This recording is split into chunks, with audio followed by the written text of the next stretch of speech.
You are about to opt in to Monerotopia, a show for the Monero community where all are welcome to join. From noob to maxi, no matter what bags you hold. Just sit back and relax to the sweet sounds of Monero's latest progress. Or if you're feeling inspired, join us on stage. Remember, the only thing that can stop Monero is a false belief that it can be stopped. And if you want to win the revolution faster, we recommend you remove your XMR from all custodial exchanges immediately. Warning, voting accidents are common around here. Don't forget to properly secure your private keys. Monerotopia starts now. Oakley dokily. Good morning, my friend. Good morning. Which one's mine? Is this mine? That is yours. Yeah. I forget you're deaf. Yeah, I am. Well, good morning. Happy Saturday. Cheers. Good morning. Cheerios. Cheerios to all that are watching. Guys, gratuitous. We haven't spoken about it recently. No. Our gratuitous game has vastly improved due to. Are we going by his real name, our roaster? Do we call him? Rodolfo. Due to Rodolfo, who's gotten really good at roasting coffee. We ship him the green beans. He roasts it. He ships it out. So if you've had gratuitous before, try it again. It's gotten better. And if you've never had it, now's a good time to start. Try it out. Go to gratuitous.org today. Yeah, and we're trying to get it going in Europe. We had somebody helping us out there from Portugal. Yeah, they're working on it. Yeah, we realized. Did we talk about this last time? We realized that it was no fault of his, but like the actually the machine just got completely screwed up because of the amperage. So he's working on that. We're getting around that. But yeah, if you guys order coffee, Rodolfo here in the States will roast it up and ship it out. Ooh la la. So buy your bag today. Yeah. Oh, and we're working on adding another farm. We're finally, I mean, it's been a process, you know, we're juggling quite a few things, but gratuitous continues to gain steam. So now we're trying to add a farm in Colombia, an additional coffee farm, right? We're speaking to somebody yesterday. We might run down there in the coming weeks and try to get one of these on board. So then we would have multiple options here. As you know, we've spoken about in the past, we're trying. Big vision is to add lots of products and lots of different farms. But yeah, coffee is kind of the easiest thing to do at this moment. So we're going to try to continue to expand on the coffee thing. But anybody out there that has any ideas of products they might want to help us add, like we would love to add like organic eggs. Well, we're trying to do the whole meat thing too. With the whole thing. We'll get into that actually with Mano. I'm sure, you know, we'll be talking about you know, in the future. The only way you may be able to buy your organic beef is with Monero on a quote unquote dark market. But in the meantime, we want to get that up and running on gratuitous. You know, let's make it the place where you can get the essentials that you need with Monero. Get your eggs, get your beef. So I've been speaking to various people about these things and at Pork Fest, but nothing's really come to fruition yet. So anybody out there that wants to really like help us get a farm like that on board, please reach out. Yeah, that'd be exciting. So continue to add more stuff. To it. It should be nice. It should be good. It should be good. Yeah, so go to gratuitous.org today to get your bag of coffee. Delicious Guatemalan beans. Yum, yum, yum. I'm convinced. You're so corny. Anywho's, let's move on with our intro. You want to talk a little bit about our upcoming interview that we're going to be releasing. You had an interview with Giacomo and Seth. Giacomo. What is I think Giacomo. Yeah. I don't know if I'm saying it correctly. I apologize if I'm not. But anyways, yeah, we're working on editing them. But we're going to be splitting them into 3 parts because it was a very, very long. Yeah, we had Giacomo, we had Seth, and I had my notes from the interview. But basically, Giacomo kind of set the stage. He's like, here are my criticisms for Monero. I'm going to go through, you know, these 4 main points. I want to hit this one first. So it was very well organized, and is basically him just, you know, giving his full assessment of what his critiques of Monero are. but we had the opportunity to respond. Seth obviously giving his, detailed technical responses, me jumping in there with, arguments that I thought maybe were left out, maybe a little bit more on the Monero Maxi side of things. So it was a great talk. Yes.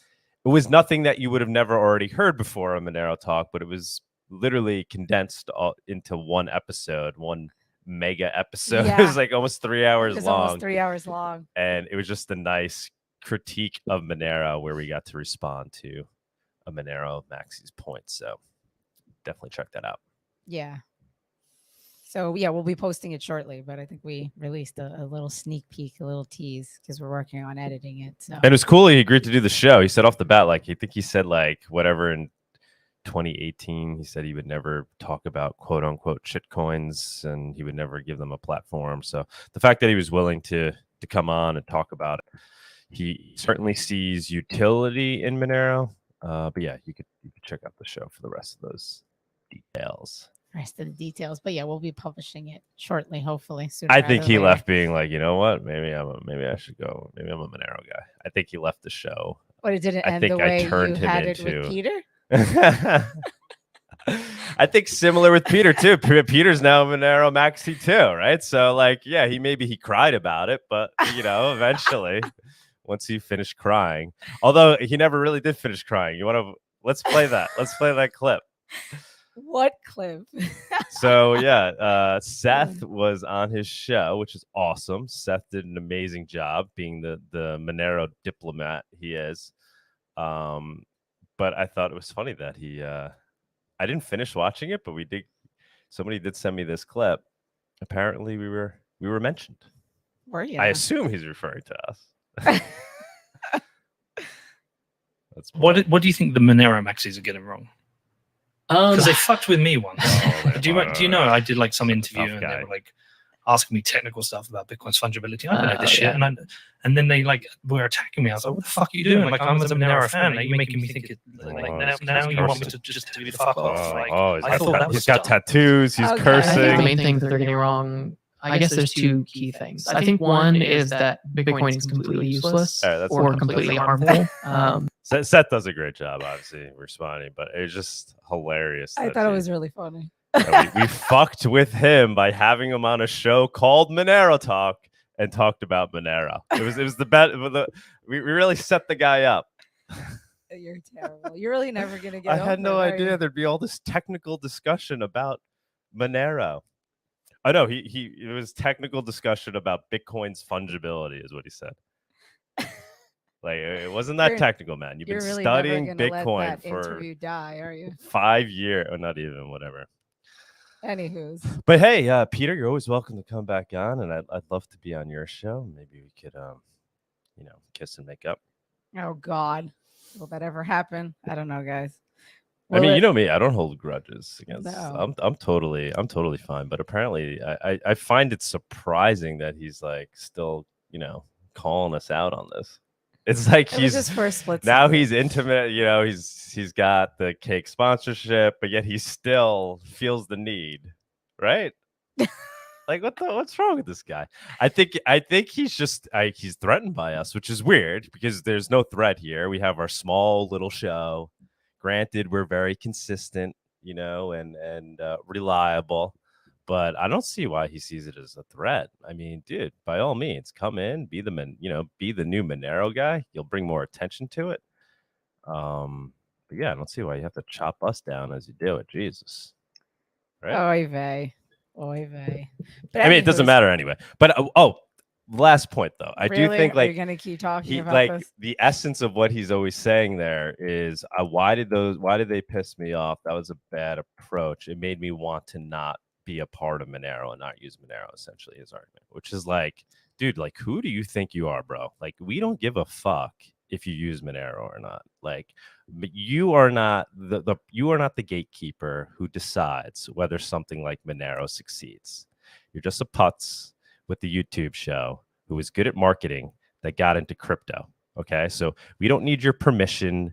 We don't need you advocating on behalf of Monero for it to succeed. So really, get over yourself in that. Get over yourself in that regard. Peter. Like we don't care if it pissed you off. Monero can piss you off all day. It's still gonna be here, right? It's not up to you. You're not the one who's gonna decide whether or not Monero succeeds. So please just get over that aspect. Are you done with your Let's rant? see if he plays this now on his show. That would be not. Never. I don't think he referred to me by name. He's like that Monero guy. All right, you're finished venting. Yeah, that was fun. And we're moving on to our I guess where we're going next week, because we just love traveling every other weekend. We're going to another conference. Yes, FreedomFest. We're actually very excited about this. Yes, that should be really exciting. The only thing is it became an issue because we were supposed to go to the Mallorca one too, and now we just couldn't do both. We were going to try to do both. It would have been impossible. But FreedomFest, I think it's important that we go. We were invited because we went to the Libertarian National Convention. We met the people that run it. Actually, also Martha Bueno, credit to her. She helped us, I think, kind of meet these people, right? She was she was very helpful in that regard. On WhatsApp. Anyway, they invited me to be on a panel there, which is really cool. And it'll be with Mark Moss. I think it's going to be on the main stage. Yeah, Jo Jorgensen. The panel is called The Price of Money. It'll be on Thursday, July 14th at 11:35 a.m. PDT. I'm not sure if they're going to be streaming these live or not, but you'll be on the panel with Jo Jorgensen, Mark Moss, Seth Worthington, Cloudcoin, People for Liberty. So Jo Jorgensen, she's going to be running the panel. She ran as the Libertarian presidential candidate in 2020, so pretty cool. And then I'm sure everybody's heard of Mark Moss. He's getting pretty popular as a Bitcoiner. But cool that they wanted a Monero person on stage. Yeah. So it's a really great platform. And what's exciting about it is this isn't a crypto conference. This is a Liberty conference, much like our presence at the Libertarian National Convention. So it's among a group of people who have these strong liberty ideals, who are kind of the perfect early adopters for something like Monero if they aren't yet already aware of it. I'm sure all of them there are aware of Bitcoin, but now they get to learn about, Monero, what Bitcoin was meant to be. So I'll be sure to get those points out there, hopefully in a manner where, I don't come across argumentative. I'll try to avoid that. But I'll be sure to get the info out to these people. So that should be cool. And then Sunita and I will probably run we're going to be starting a stand. Yeah, we're excited about that. We're going to be giving away a little little cards, courtesy of Cake Wallet, Monero.com wallet. So that's really exciting. Similar to what we did at the LNC. So thank you for that. They're going to be assisting us. Yeah, Cake is funding us. Though they're paying for part of our trip, travels, and then they're reimbursing us for all the Monero that we'll give away, which was a hit at the LNC. So we're excited about this time. We're going to be handing out cards, which would be really nice. We'll do both. Yeah, both. Like last time, we just one-on-one. We had people download the app on the spot and sent them there. And the only thing was we could only do so many at a time because it's like a process, and also the lock time. Was at the LNC, everybody stayed in the convention the entire time, so they would just come in flows of like 1 hour at a time. And then would be like, drowning. But I think we'll perfect the process now, so we'll have cards where we can basically blanket everybody, talk to people that want to stop and chat, and then the others that obviously kind of zoom by, which a lot of people tend to do because they're scared you're attacking them. But getting them to download on the spot is definitely the best way. And then we send them, and then boom, they got the Monero, and they see how quick it is, and they get the whole spiel on how it was. Nobody saw the transaction, blah blah blah blah blah. So so it'll be a little issue, but it's exciting. We're excited about that. Las Vegas next week, so that should be a lot of fun. And let's move. Intro's getting too long. People are getting bored. Yeah.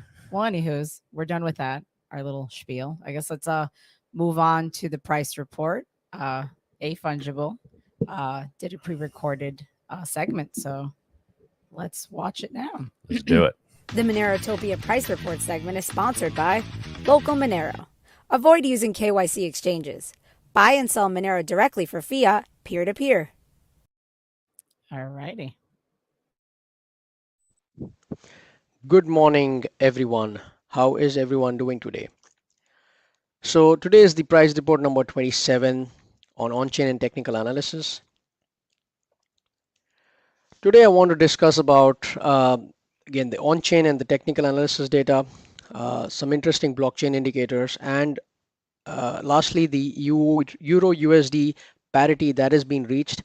That is to say, $1 is very close to €1, and what kind of troubles lies ahead. So to begin with, I want to discuss about the chart that I discussed in the previous presentation last week, the 5 models that describe the crypto assets bottom.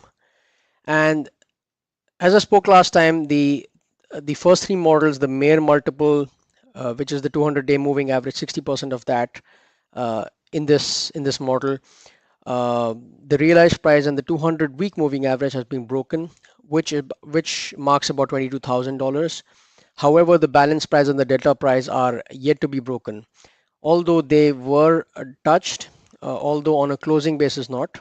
So on a closing weekly candle, it did not go down below the 17,900. So these are the 2 more indicators that are yet to be broken. So we have to wait and watch how that goes. So the very first thing I'm going to talk about here is the Mayer multiple. Right now we sit about $22,000 and the Mayer multiple is about 0.59, and which is pretty much a good time to buy for long-term investment strategies. However, if we go back to this one, I'm going to also discuss about the other price models here. The very first thing is let's discuss about the market sentiment. It's really an extreme fear. You can see the last month or two has been really an extreme fear. So this is a clear reference that shows that there is not much demand returning to the market because people are not FOMOing in. So if we go to the very first on-chain analysis is the 200-week moving average. And here you would see whenever the market gets heated up. So very first thing is the 200-week moving average is this long-term trend line. And each data point that you see is the average of Bitcoin's previous 200 weeks data divided by 200. So that is what each point denotes. And as we move up, it gets heated up and we get red dots, which is the percentage monthly increase of the 200-week moving average. However, we are below the long-term 200-week moving average trend line. What does that mean? That we have to, at some point, in terms of probability, go back up. So I see ourselves floating around this 200-week moving average during a bear market. Because during a bear market, we have seen it stays at 200-week moving average most times. And during a bull market, it's always above that. So again, this is all math and logic that I'm actually trying to speak. The next in line is the Bitcoin rainbow price indicator. This is a very interesting one because the warmer colors on top are the heated up regions of the bull market, and the blue color below is the lackluster region in the bull market in the bear market. So you would see whenever in the bear market we stay around these bottom 3 rainbow colors for a very long time before going back up, because these are market cycle, guys. There is a parabolic move and there is a sharp downtrend as well. So we have just a while back, right? We have entered the last 3 rainbow colors. And if we look at the history, I mean, we have to stay in these regions like the previous market cycle. We stayed in this region for a year and a half. So we have to see how that goes. And the market overall, the geopolitical landscape doesn't look the best right now. So therefore, there is a high probability that we're going to be in this bearish accumulation zone for the time to come. And as we see here, once more, we are in the region of fire sale Means long term, this seems to be like the best buying opportunity, although buyers have not completely stepped in at the moment. The next in line is a very interesting chart about the Bitcoin mining profitability. There's something I referred to last time, that miners need to capitulate at some point. And currently, this is the how much the miners earn in US dollar terms for 1 terahash per second of mining power. We are at historic lows right now. And the energy prices, as compared to, let's say, July 2020, when the mining profitability was low, because now the number of miners have also increased and the energy prices have also increased, and they have to certainly pay their bills. So this is not looking very good from the miners profitability aspect. The next one I want to come to is, I've already drawn these two lines. This is the BTC USD chart. This is the marking the tops, the previous two tops, and this is marking the previous two bottoms. Just checking out the range in which Bitcoin is right now and is likely to stay. And this marks about $30,000, which is a great, it's going to be great resistance, which acted as support before, is now a resistance. And we have to cross back above that should we enter into bull phase. But I don't see that happening anytime soon. As I said, flirting around 22,000 region. I do see us going back up because all the RSI is oversold, and we need to, in all likelihood, I would expect us to touch back 25,000, get back down, and it's going to be in this consolidation, very boring phase where the demand is neutral. There's not much buying happening at the moment, although selling could happen should the entire stock market go down again. The next in line is the XMR USD. Again, moves in tandem with the overall market. The support has been at $120, is maintaining that at the moment. However, I would mark this as a firm foundational support only when the volumes come back up. And if I look at the volumes for XMR, the volumes are not looking that typically great, because on average, the daily volumes have been over $180 million. And right now it's 50, 60, $70 million. That means the demand has not come in.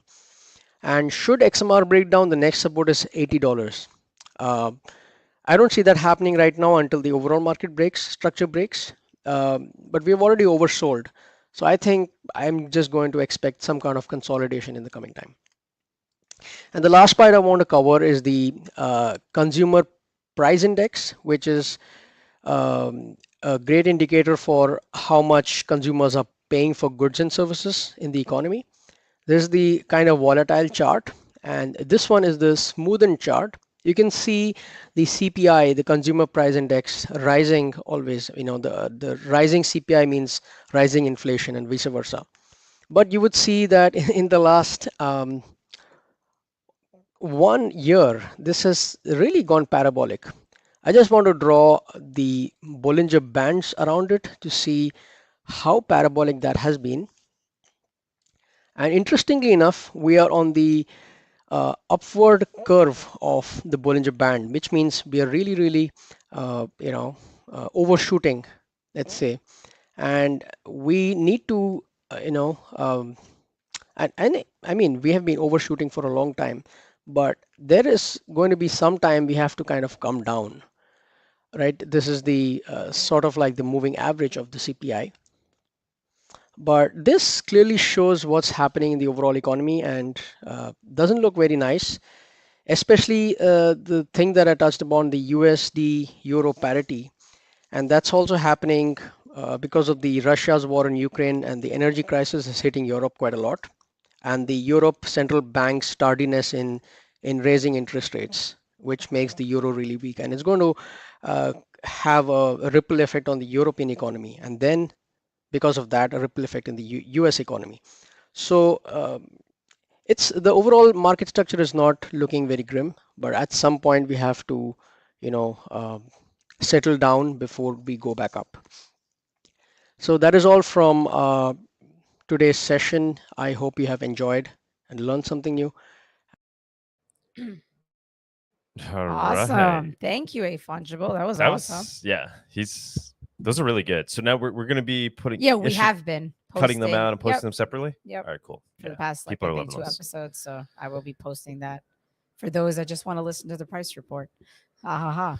So price report. We don't know. It could go up, could go down. Nobody knows. it is exciting times.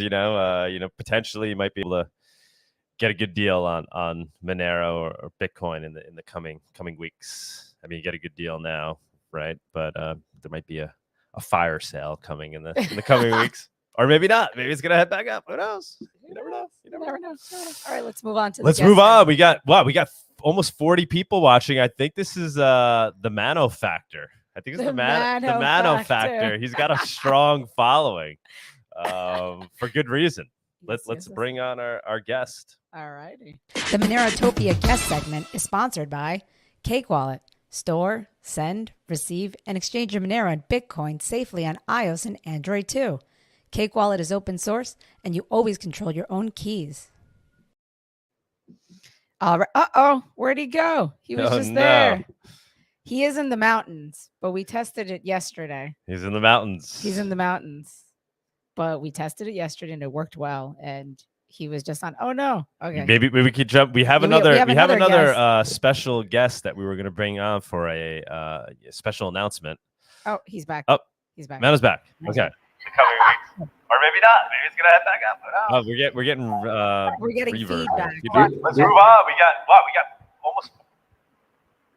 Do you hear me? Yes, we can hear you now. Okay, because I have a very bad connection. I hope it's going to work. Yeah, we hear you right now. We got you now, man. Thanks for coming on. Greatly appreciate it. Of course, man. For Monero, I always come. If Douglas calls me, I always come.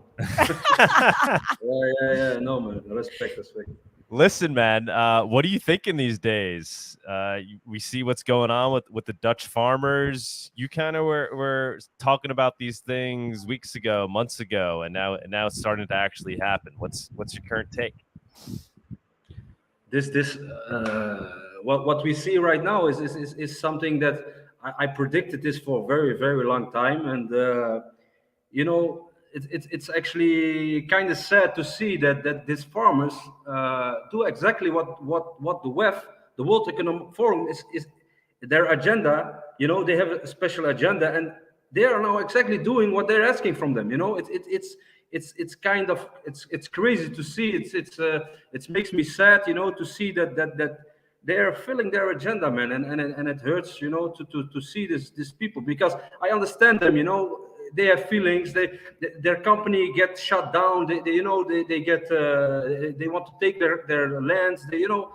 It's very bad to see, man, and it's actually, even for me, to see it in real life happening right now. It's it's, for me, it's amazing. So people that don't saw it, it's this shit, and if the farmers go on this way, what they are doing now, this will not stop. This will not stop, because the people, the World Economic Forum and these governments, they are laughing at them, man. They are laughing because they are doing exactly what they asked from them, because they want the farmers on the 6 o'clock news, they want them there. They want the people exactly there where they are standing. So the normal people going to hate them even more. This agenda is shit, man. It's crazy. And I thought, maybe these farmers are more smart, that they see what's going on, because everyone was already a little bit in the mood from seeing, hey, look where this is going. It's starting to go. They want to take our lands, but then when it really starts happening, they are the ones that are making it real. They're going to stand exactly where these governments want them to stand, so the media can frame them. It's a shit show. It's a shit show to see, and it hurts, because on this, if they go on the way they're doing right now, they're destroying themselves, man. What they need to do is what I told before. They need to create markets on their own, and this is the only way out. This is what governments really fear, that we are not going to stand on the street, that we're going to stand and scream on the street. No, this is not the protest we need to do. We need to think. We need to think from, hey, look, we are now protesting for 2-3 years, man. this shit ain't working. They go on with their show. We need to change. No, but they do, so we need to change. We need to, the way of thinking how a protest work is not how they want us let the protests work. We must make our own protests. We must work together. We must create P2P markets, together. And the most important thing of the P2P markets, so person to person, farmers to the people, is crypto. Crypto is the solution for everything, because if the problem with the farmers right now is that they are slaves to the banks, to the money, because of this money system. They depend on them. They depend on them. They can do nothing because they are slaves to their system. They need to free themselves out of this system. That's the only thing how this is going to work. And it needs radical changes. It needs radical think changes. It's a difficult process. But if we go on the way we are doing now, this shit don't stop, man. This shit is it's out of control right now. It's bad. It's very bad. It's very bad. You called it, man. You saw this coming, and I love the way you passionately talk about the need for people to just essentially opt out, start building a parallel economy.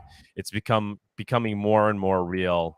It's no longer a nice to have. It's becoming a necessity.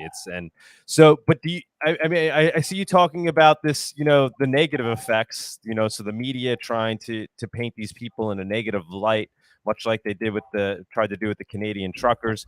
But ultimately, is there a positive side to this? I mean, here we are, we're talking about it. It's being talked about on Twitter.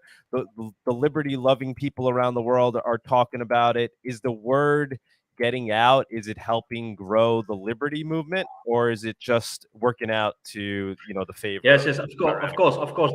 This is the positive.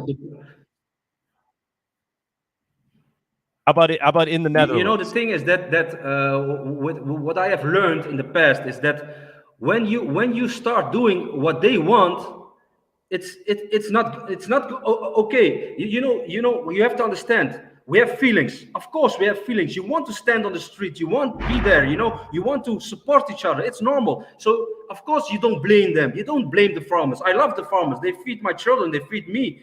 I love these people. But they need to think. If you go, why is it right? Why are they standing there right now?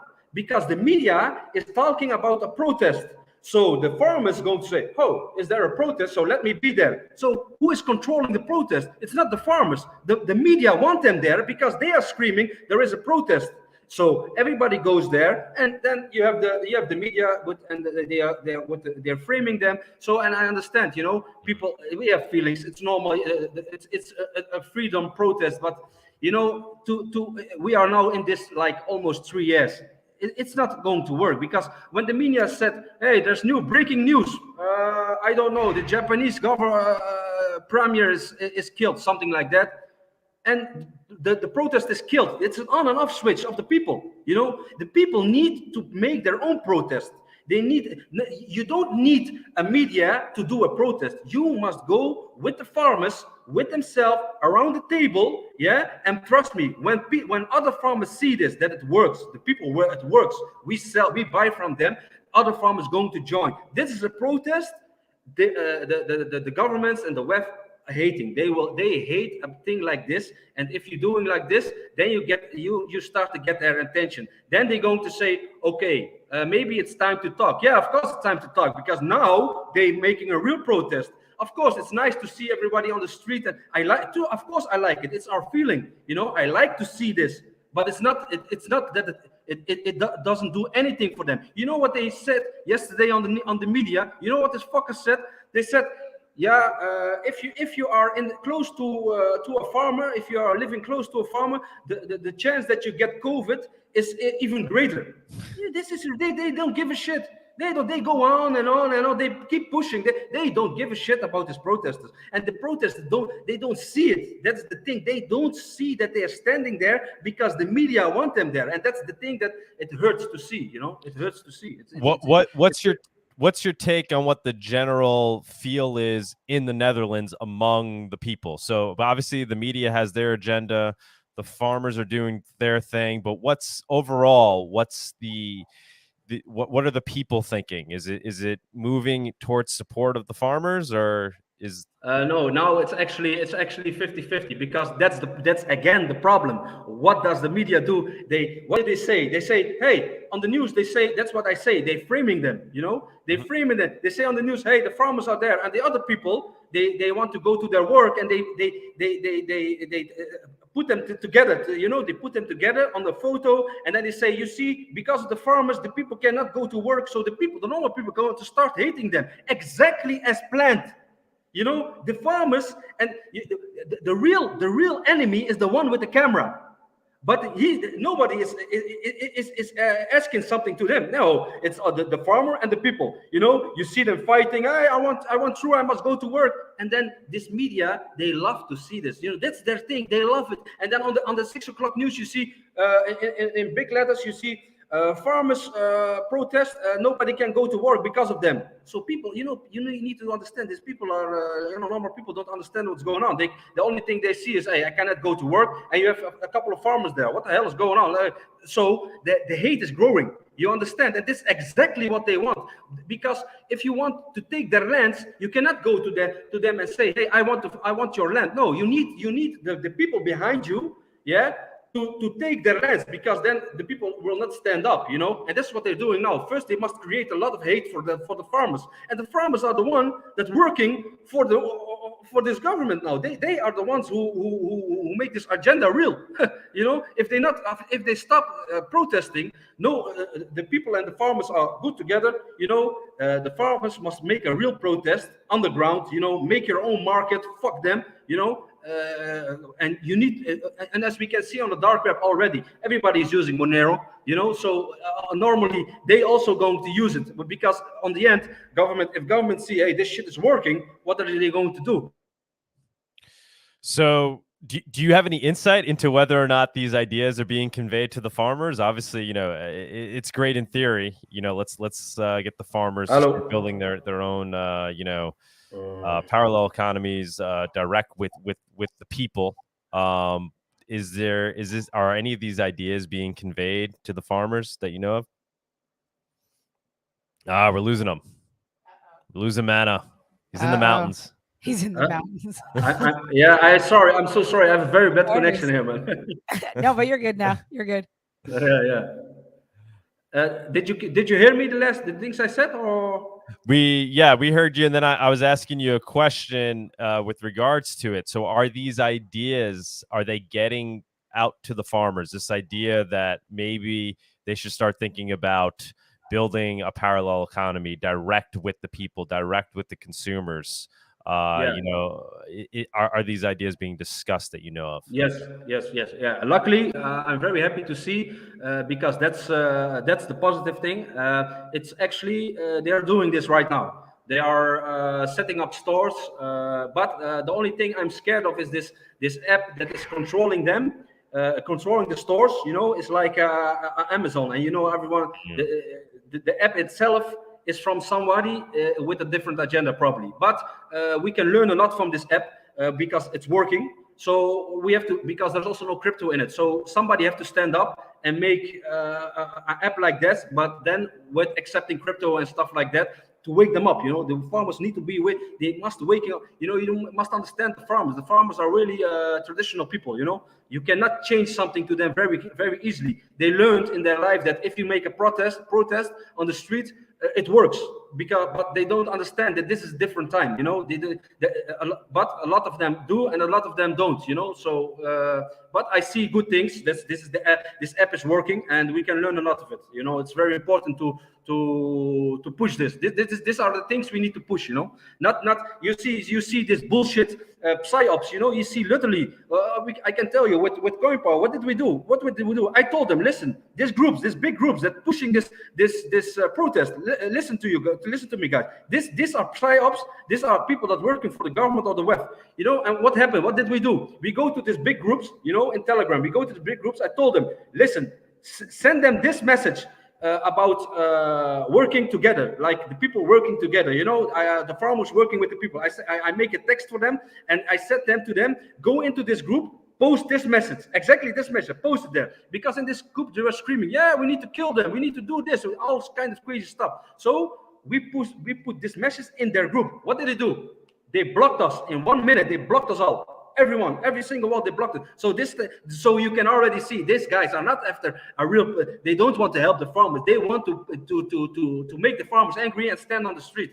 They want them in the wrong protest, you know. So this was a small evidence to see already this shit is a big psyop, you know. So about using Monero to fund the farmers, to help them with their protests. Are any of those ideas being conveyed? We saw that with the truckers in Canada. They tried to use Bitcoin. That ended up being a disaster. You know, a lot of people actually started learning about Monero out of that experience. Is there a possibility with what's going on here with the Dutch farmers to maybe start to onboard them to Monero for purposes of raising funds so they can, you know, fight their political fight? It's like with the truckers in Canada. It was like when banks start freezing their accounts, you saw that everyone's starting to go to Bitcoin. And after you see also when they accepted Bitcoin, they start also to go to Monero. I think when these farmers go on, and I already told my members a couple times ago, a couple of weeks ago, or I don't remember. I told them already, listen, if these farmers keep standing there, they're going to block their bank account. Then you will see people sending money to them in the form of crypto. Probably first Bitcoin, because you know that these are farmers. They don't know a lot about crypto, but then they will notice Bitcoin, and I will 100% sure directly after it Monero follows, because what's going to happen with Bitcoin is like we saw with Canadian truckers, people that are sending money in Bitcoin, their accounts getting blocked on exchanges and stuff. So then they immediately learn, you know, it's a good lesson as well for them, you know, because immediately they will learn that you need Monero for it, you know. So I think this will happen very soon.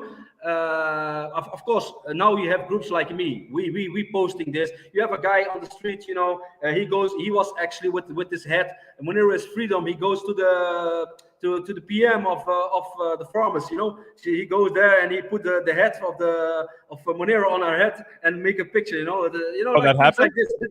Huh? That happened? Yeah, that happened. Did you not see it? I posted on my Twitter account. You know, the guy he's crazy. He's very good. I have contact with him. He's a very good guy. He don't give a shit. You know, he goes to everywhere, and he's Rambam on Telegram. Rambam. He's a real soldier. He's a Monero soldier. He has actually a photo with you on Monero Con.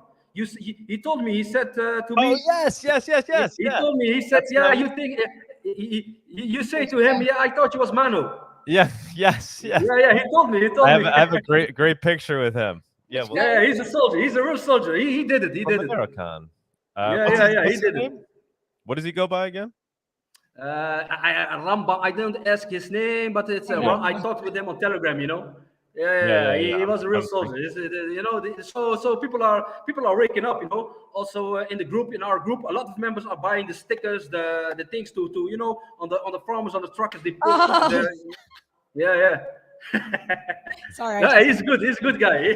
Very funny. Now I remember him. He was a funny guy. Yeah, I thought he was you for a minute when I first met him. Yeah, he told me. So is he on a mission then to maybe start educating the farmers? I mean, we have them all here. They're out there. They're protesting. Is he like if we finance him? Would he, and you know. Huh? Would he be down to maybe try to onboard some of them if we gave him some Monero to hand out? Yeah, I think he will do. Because he told me he want to make you know, a show on the street and go to protest and people and make you know, tell them about Monero, give them some Monero, give them a hat and make a photo, you know. So he's into this kind of thing. So yeah, he's very. Awesome. I think he's a lot of potential. This guy, you know. Yeah. Very nice guy. We'll reach out to him too. Maybe we could try to help. You must take him in the show. He's a very funny guy. Yeah. Yes, he is. A lot of energy. He's serious. A lot of energy. Huh? He's got a lot of. He's like you. He's like you. Yeah. That's why I liked it. I saw this guy. I think, this guy is in the Netherlands putting the head on the PM. I think, no, I must speak to this guy, man. He's a soldier, you know. So directly I reached out to him. So yeah, that's good. Well, listen, Mano, we have Justin from Cake or Monero.com.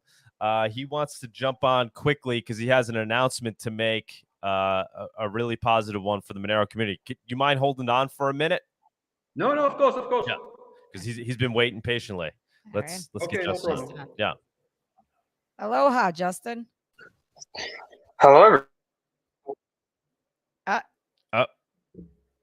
You're muted. Justin, you there? Can you not hear me? Now you can. Now Yeah, we can. yeah. Yep, A little you're good. laggy, Okay. but go ahead. Hello, everyone. Hello, hello. Yeah, I'm excited.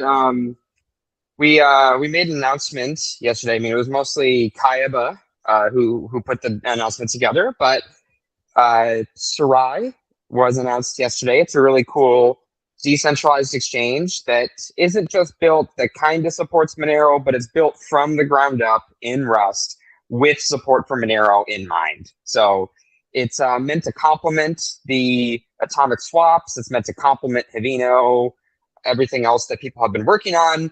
But whereas all the other decentralized exchanges that have been worked on to this point with Monero, at least the ones that people predominantly focused on, which are maker-taker, and the idea is one person sort of announces, hey, I'm willing to trade at this price, and then someone will show up and say, yes, I'm willing to accept that price, and then the trade executes. That's maker-taker.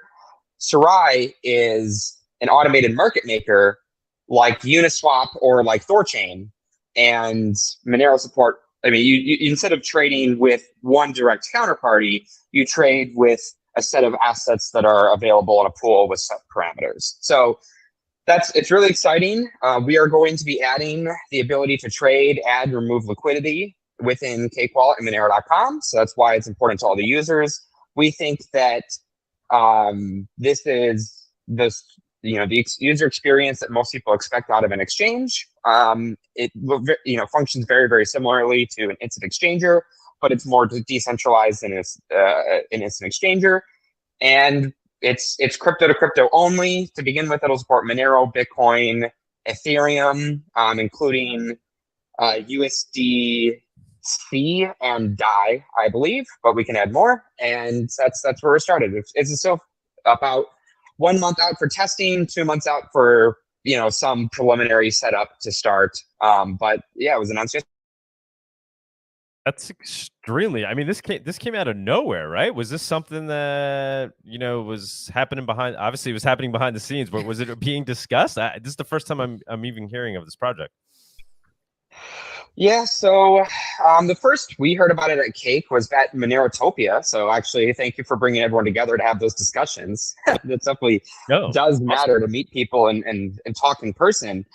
We were talking about ways, Cake Wallet has been in discussions with Thorchain for quite a bit of time and the Haven team and trying to get Monero on Thorchain. And to be honest, while that integration is still going on by the Haven folks, there are a lot of issues with the design implementation. And even if Monero is eventually added, there are going to be challenges going forward, not just on the security side, but also user experience and the like. So what, Thorchain even a while ago was like, hey, maybe you should consider trying to relaunch Thorchain focused on Monero. And we're like, well, from a practical matter, we probably can't do that, right? Like, it would just be too much work for us to possibly undertake.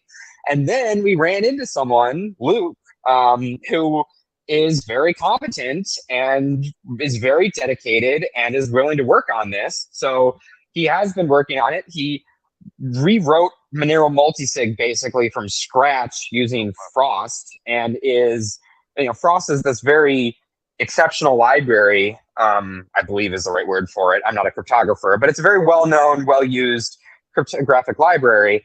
And Sarai is already mentioned, its implementation with Frost is already mentioned in the Frost paper. So this is very much from the ground up, well thought out implementation that makes Monero top of mind for its implementation. And it has been worked on for a few months, and Kayaba has been really, really excellent at just cranking out wonderful results to make Monero work with this type of system. I mean, when he started looking at Monero multisig, it was taking over 100 times longer to send transactions in this, distributed multisig model than what he currently has it down to. So it's been an enormous amount of progress, and because it uses the Frost libraries instead of the main Monero core multisig libraries as well, it sidesteps the issues that we currently have with the core multi-sig libraries as well. So it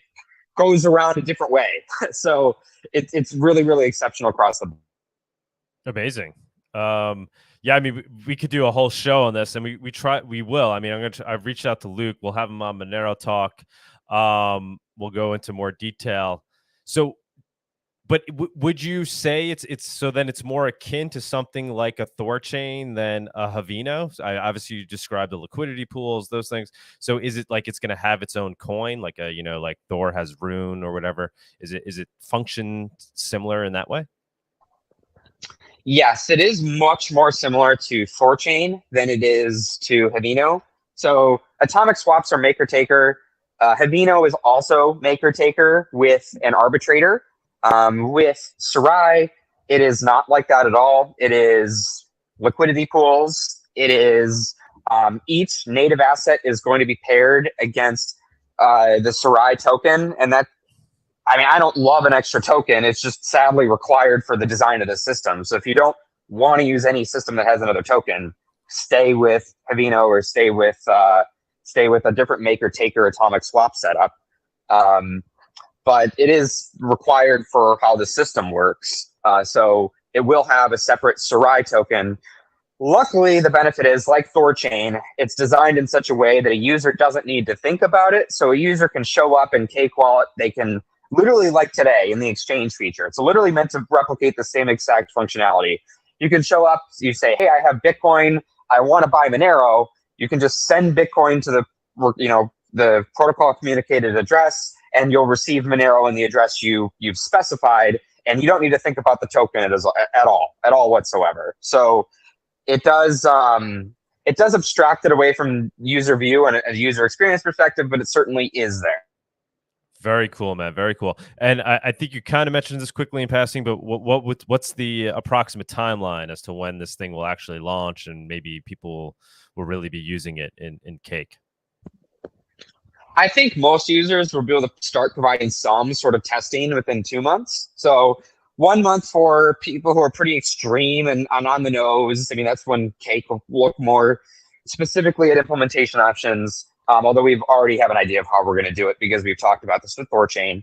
And then, so it would be about 2 months is when, hey, there'll be something for you to actually run and figure out. And, it will be in a much better state in about 2 months, I think. So just to be clear, it's not the case at all that, oh, look, idea, do the announcement, then start from scratch.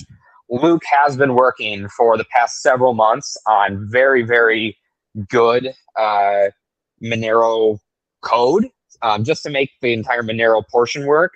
And that's just such a huge amount of work that has already gone into it. So it's important that he's done that. And there's still certainly his work to do, but he's done all the very difficult Monero related work already, which most people aren't going to do if you're a random DEX. So it really speaks to the fact that this is built from the ground up with Monero top of mind, as opposed to just, well, I'll figure it out. Very exciting. Very exciting. Awesome news. It all speaks to, things that like Mano was saying, we got to build out the, peer-to-peer economy. One of the ways that's going to happen is through, decentralized means for exchanging between cryptos, so people can get into Monero anonymously without KYC. Justin, thank you so much, man. Greatly appreciate. I know you're busy these days. Well, you're always busy, but thanks for taking a moment to jump on, man. Oh, and thanks to Cake, you and Vic, for helping us out with FreedomFest so we could go out there and hand out the Monero. Greatly appreciate that as well. Of course. Thanks for having me on. And we hope that a bunch of people redeem Monero with those cards. So we're looking forward to getting all those emails from all the people you want. Awesome, man. And yeah, we'll try to onboard as many as we can in person as well. All right, cool. Let's go back to Mano. I see he's getting a little impatient over there. He's holding up. It looks like it's pretty hot in that room. Yeah, it's really hot. So World Economic Forum references. Mano, get back in here. Get him back up. Thanks, Justin. Appreciate it. Thanks, Justin. We'll talk. Obviously, soon. you can hang around if you like. Hello. You hear me? Yep. Now we can hear you. Yep. Okay, yeah, there, man. Yeah, so that's what we have to do, man. We have to build, also the dark webs. The things. I think the markets between people will actually, on the end, it will evolve to a kind of dark web. Exactly, because the people will, on the end, the government will ban meat. They will ban sugar. They will ban salt. They will everything we love. They're going to start banning it, and they can ban whatever they want, but the need will not disappear with that, So what happened? And everything that is forbidden goes to the dark web, and there's one payment that is trusted. That's Monero, it's Monero. It's all one and only. So yeah, man, we need to work with that exactly as this other guy said, Justin. Exciting, man. Exciting. Yeah. Anything else that you think the Monero community can do now to help build on this momentum of what's going on with the farmers? Any actionable steps that people could actually take in the Monero community? Talk with them. There are a lot of Dutch people here. Go. The only thing I can do is talk with you, with my members, and what they have to do. And a lot of them do it already. They post a lot of pictures.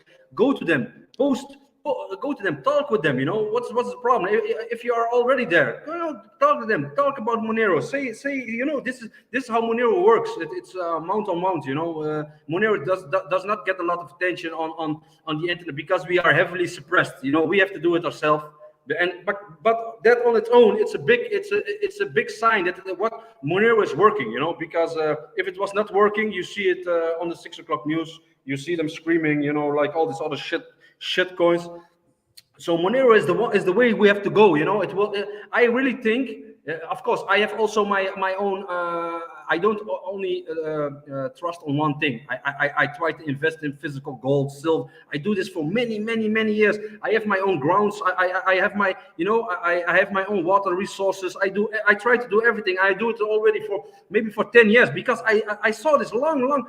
People that follow me on social media knows that I'm telling this for very long time. They're going to fuck us. These people, these people that are behind everything that is happening right now, they don't stop. There's no reason for them to stop, because we accept, not we, but a lot of people accept everything. These people don't stop. Now the farmers, if people let it happen, what's happening right now to the farmers, if they let it happen, don't be surprised if you're next, because you own nothing. You will be happy. You own nothing. This shit is real.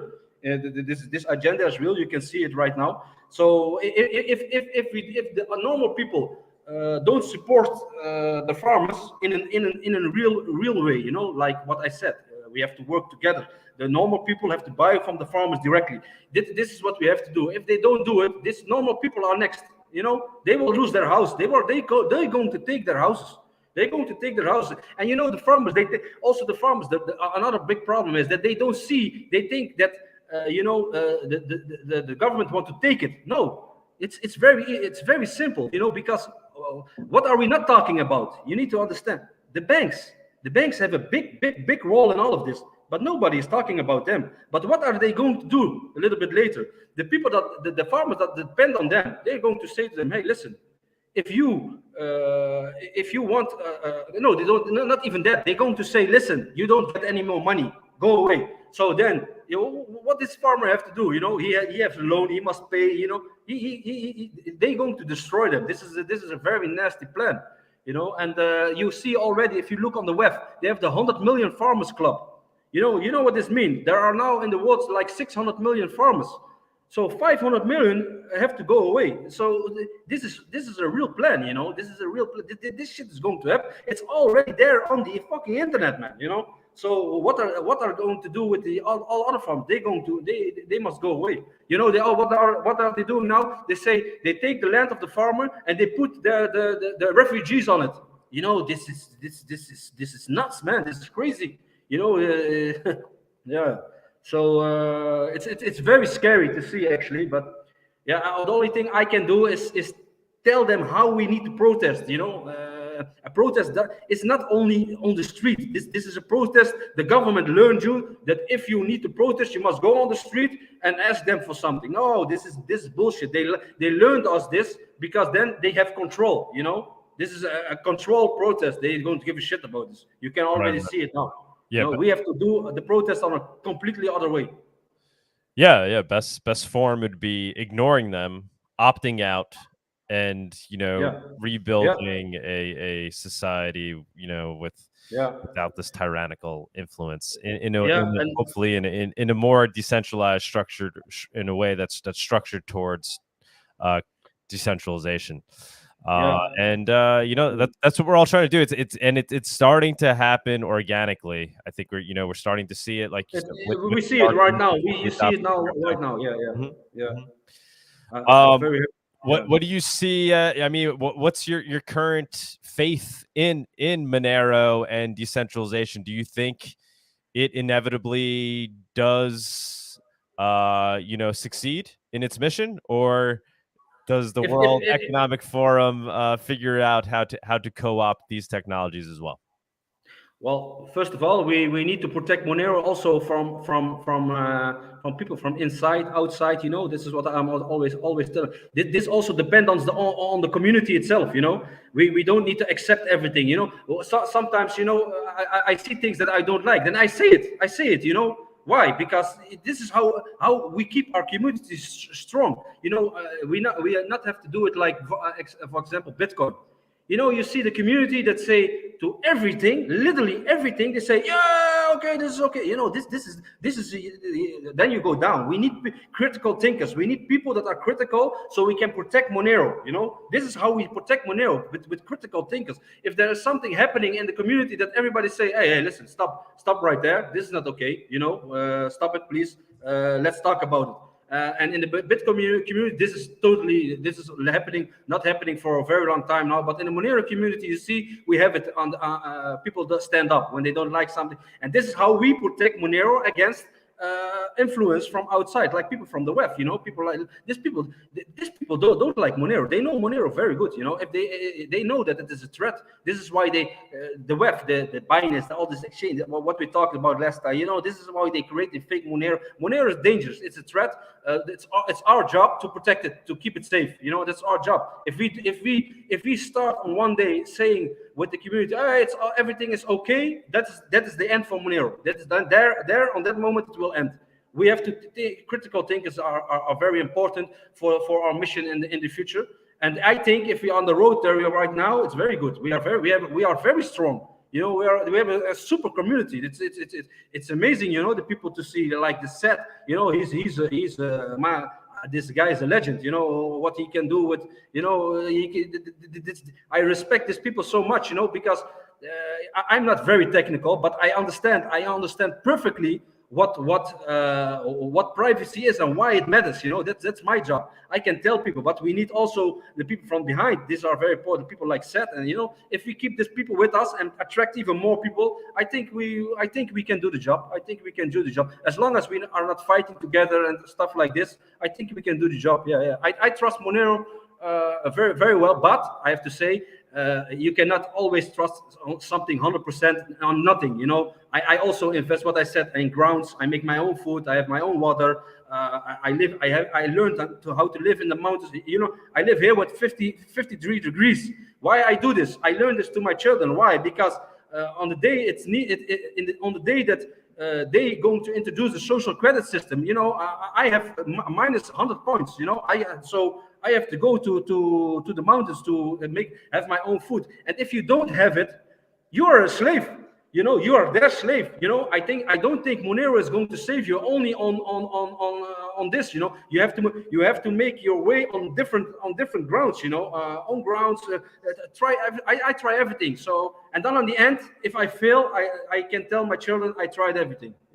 That's what I do, and Monero it's very important. I believe in it 100%. That's also I advocate for it in Holland. I'm the biggest community. I have the biggest community for Monero in Holland and Belgium. If you ask in Holland and Belgium, somebody that know Monero, they know me. They know CoinPal. That's normal.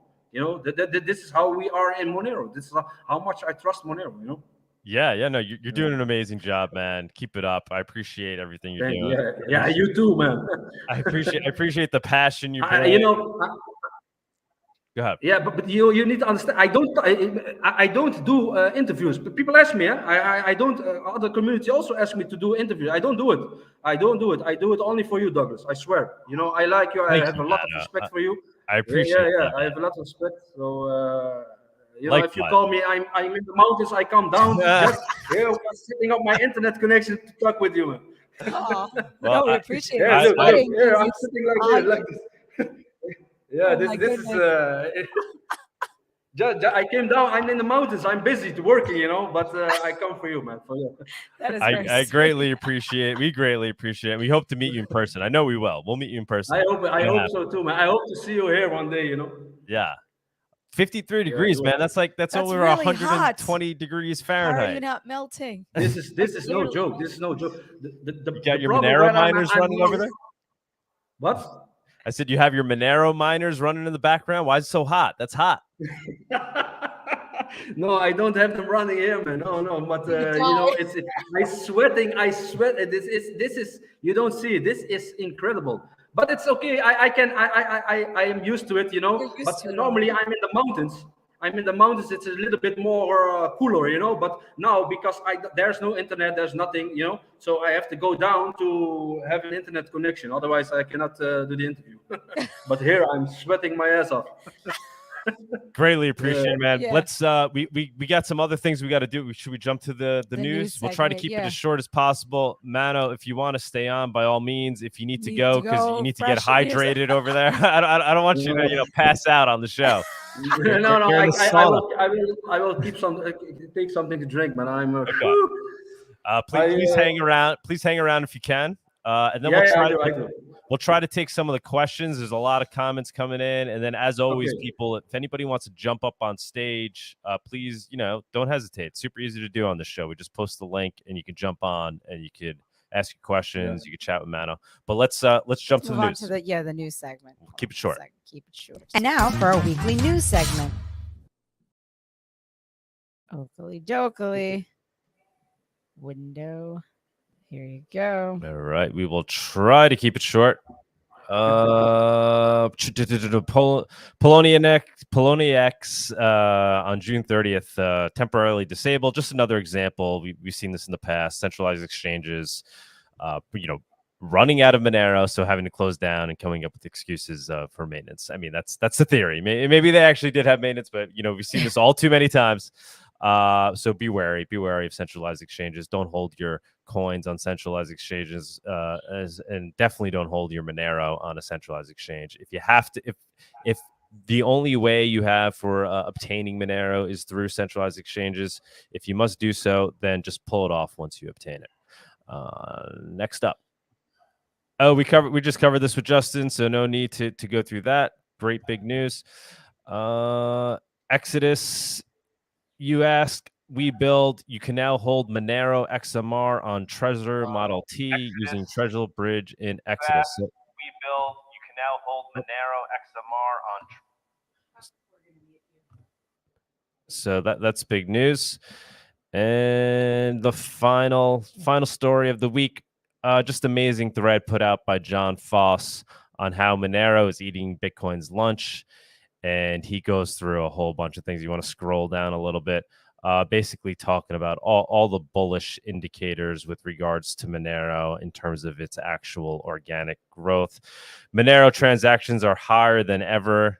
In particular, Monero's total number of transactions compared to Bitcoins are rising. So you can keep scrolling down. So Monero transactions just keep going up, and it's becoming a larger percentage of Bitcoins. I think we're around 10%. And growing. Are other privacy coins being used today? ? No, unfortunately not. Monero vastly makes up the total number of private crypto transactions. Keep scrolling down. He points out, how Monero is essentially one of the top coins by market cap. in terms of privacy coins, it's the top. In terms of proof of work coins, it's one of the top 5s. So it's just a really great thread. Recommend you checking it out, retweeting it. He lays out a great story with evidence backing it as to how we're seeing Monero continually to grow organically, even in spite of the bear market. Monero is gaining attention. Transactions are going up. It's growing on the dark markets. It's growing where people actually need true digital cash. Actually, that was a thing that came up with Giacomo. He was critical of the fact that people say that Monero has taken over Bitcoin on the dark markets. I don't think anybody's really, maybe I've accidentally phrased it that way, but the point that we're trying to make is it's edging into Bitcoin's use case there, and there's clear indications of it. It's not theoretical. It's actually happening. There's marketplaces, dark markets that only accept Monero. There are ones that accept Bitcoin and Monero. Vendors are arguably are asking or preferring Monero for payments. So is it the only crypto that's used in the dark markets? Is Bitcoin still used? Yes, Bitcoin is still used, but what's the important note is that Monero's usage is organically growing there, and it's eating into Bitcoin's market share for those purposes.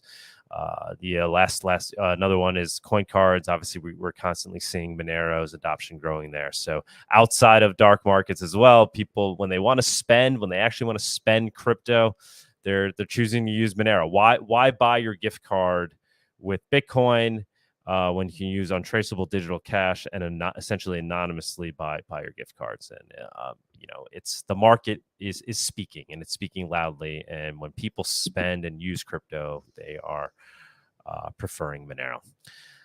All right, moving on. Let us move on. Let's move on to our viewers on stage. Yeah, let's get some people up. They could ask Mano some questions. It's the Viewers on Stage segment. It's that time where we invite you, the viewers, up on stage to comment on anything you've heard so far today, ask the guest a question, or maybe talk about one of the news topics. Come on down. I can never get sick of it. So hello. Hi, Individual A. How do you do? Hi there. Only me again. Yeah. I wish some other viewers show up more often. Yeah. We need to get some people up here. I actually joined when Justin was on talking about Serai, because that I picked up yesterday as well, and great news. And I actually wanted to know about if he had any information about a roadmap or milestones coming up, but he actually mentioned that already. So all my questions are answered already. So, and we'll have Luke on the show, the developer, or the lead dev of that project. We hope to do a Monero talk with them in the coming days, weeks. So we'll have him on. We'll ask him all those questions as well. Looking forward to that. Yeah, very exciting. I saw somebody jump up. Yeah, but now it says device not connected. Okay. So. Rob, try to join us if you can. Anybody else out there? I see there's a lot of people watching, guys. Jump on. I think, Rob, you have a little feedback. If you have your speaker on, I guess put it low if you can. Hi, Rob. Oh, you want to fix that? Hi there. Hello. I have a question for Mano. Hi, I live in the Netherlands and I'm a farmer. So my experience by the demonstrations is that people are very positive to the farmers. So I don't see that backlash from the people, from the citizens to the farmers, what you described. So I think we should build a community, like you say, but maybe it's not that bad as that you think.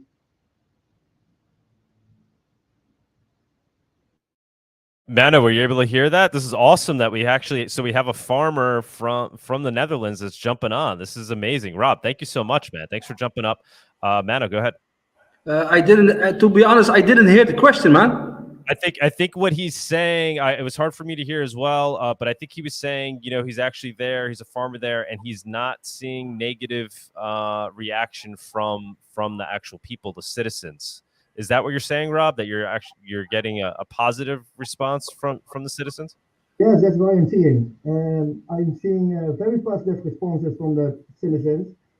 On the highway, I was right there when blocking against police, and we were there with our tractors. How do you say that in English?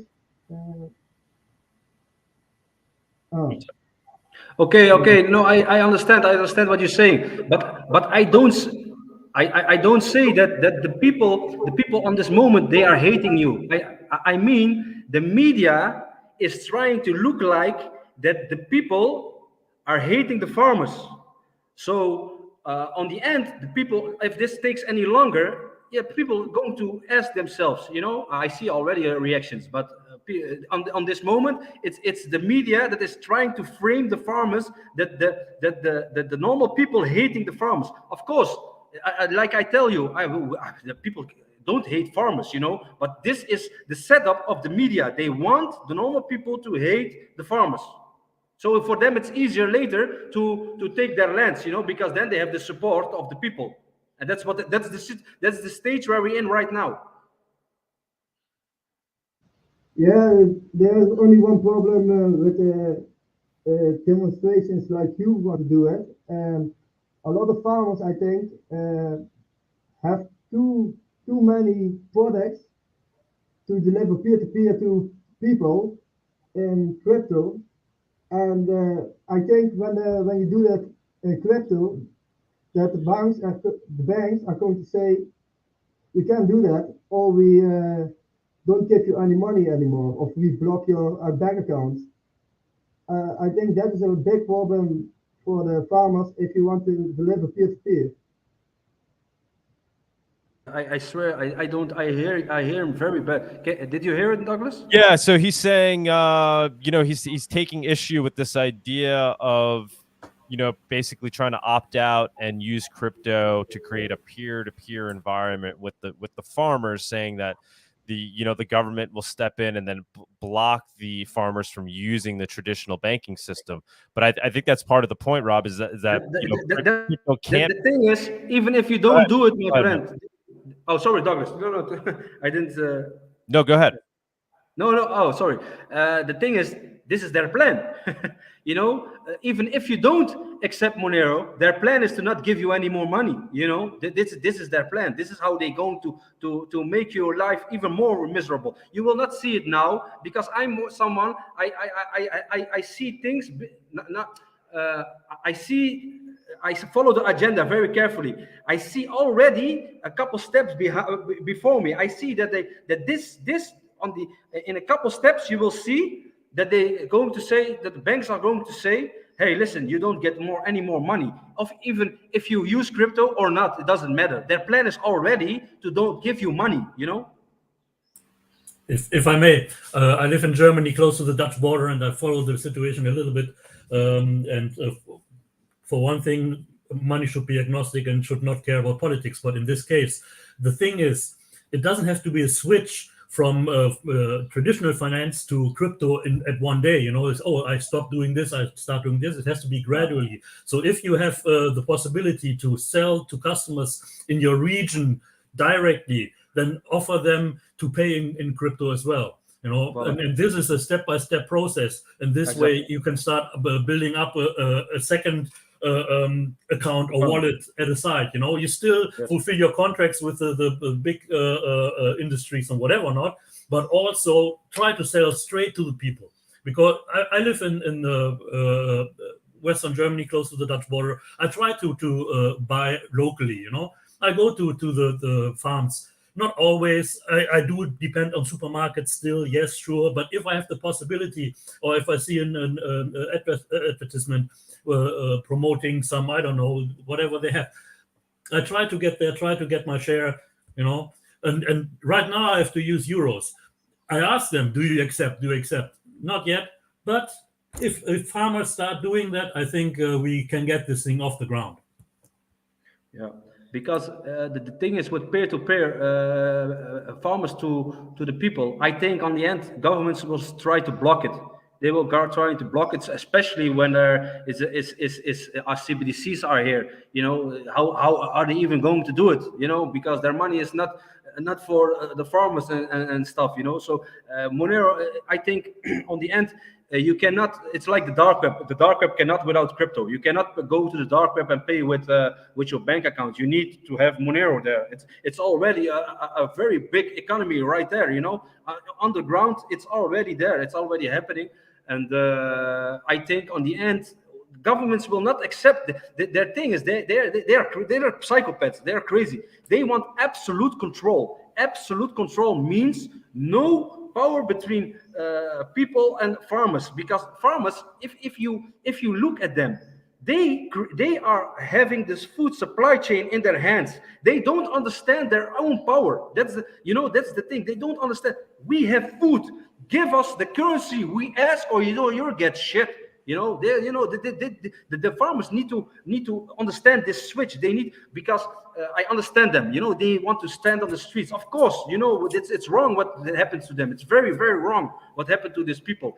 But the thing is, the media, they like this feeling of this farmer. They want this feeling, and they use this feeling to get them on the streets, to get them in the wrong protest, losing time. Because what the individual A already said, of course, if you want to do this, you need to start slowly. But if you are losing time, because we don't have much time to do it. You see how fast the agenda is going. We don't have a lot of time to do it already. So if they want to do this, they have to start right away. Right away. Agreed. It's not only the governments; it's the big corporations as well. The contracts the contracts they put on the farmers are like slave contracts. The prices are kept low to the people, so the people don't have to earn much. So they keep the wages down for the people. It's a whole cycle. And to break the cycle, we have to break, exactly. That's what I'm trying to say. We have to break the farmers have to break the cycle, and it's very, very, very, very difficult. They learn something whole their life. I don't blame them. I don't blame them. I'm not rude to them in any way, because I love them. They, like I said, they feed my children. They feed me. How can you hate these people? These people work so hard for everything they have in their life, and now they get this fucking psychopath and this governments and this multinationals. They're trying to kick them out. This is bullshit.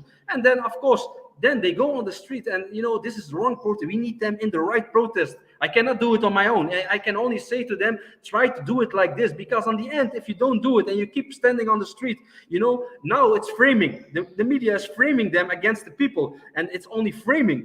Not a lot of people hating. Only the stupid people start hating farmers. Then you are a big idiot. But on the end, a lot of people are going to hate the farmers exactly as they want. This is not. We are now here in this protest like 2 weeks, 3 weeks. This is a process from long time. They want the people to hate the farmers. That's their setup right now. That's where they're working on. That's where we are in the middle of it. And the farmers need to stand back, use their head instead of their emotions. And go do the protest that really matters. That's very important. Mano, man, loving the energy Mano's bringing in general, and we got more people than normal that are up on stage. This is great. Nightmare, you want to jump in? I see you on stage. Yeah, sure. I'll jump in. I just want to give a good shout out to the farmers in the Netherlands that are protesting. So I've been watching a lot on Twitter and reading on the news and stuff. But Mano's right. We do need to stand up against these World Economic Forums, Bill Gates, the corporations, all the oligarchs that's out there, because they want full control. And if we don't stand up now, they're going to get their full control. So you got to use Monero. We got to use crypto. You got to stop all this infighting in the crypto space, in my opinion. There's too much infighting.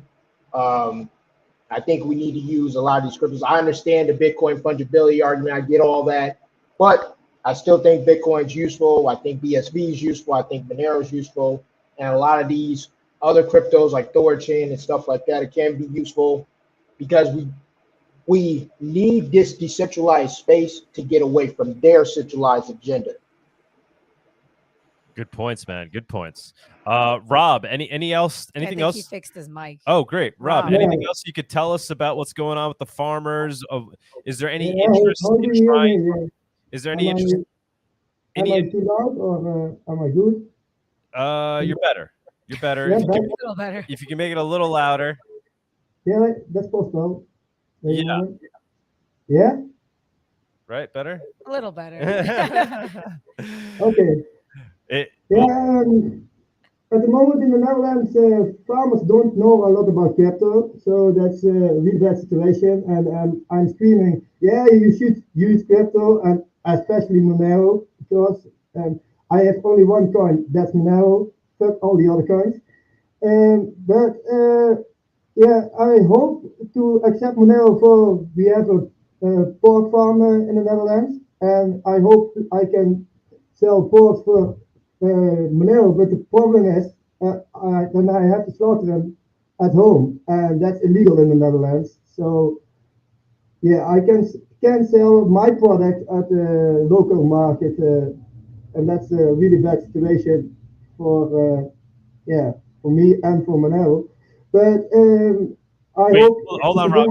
You said you can't sell. You're not allowed. What is it that you sell? You sell. Yeah, we have a pig farm. We sell pigs. Okay, and you're not allowed. You're saying you're not allowed to sell direct? No, we are not allowed to home slaughter. To slaughter those pigs at home, so we can sell them directly to the end user. And I would like to do that. And if I can do it illegally, that's yeah, I don't have problems with that. But I live in a farm with my dad, and my dad said, no, we are not going to do that. So that's a problem that I have to deal with. But yeah, I say to me, as Monero is freedom, it's live free or die. So use Monero or die. Yeah, I mean, listen, hold on, Rob, one second. I mean, just people like take that in, man. So this guy, he's a farmer, he's raising pigs. You know, I understand you might want some rules and regs. You don't want people to get sick, but I mean, come on. I mean, let's zoom out and think about what effectively has happened.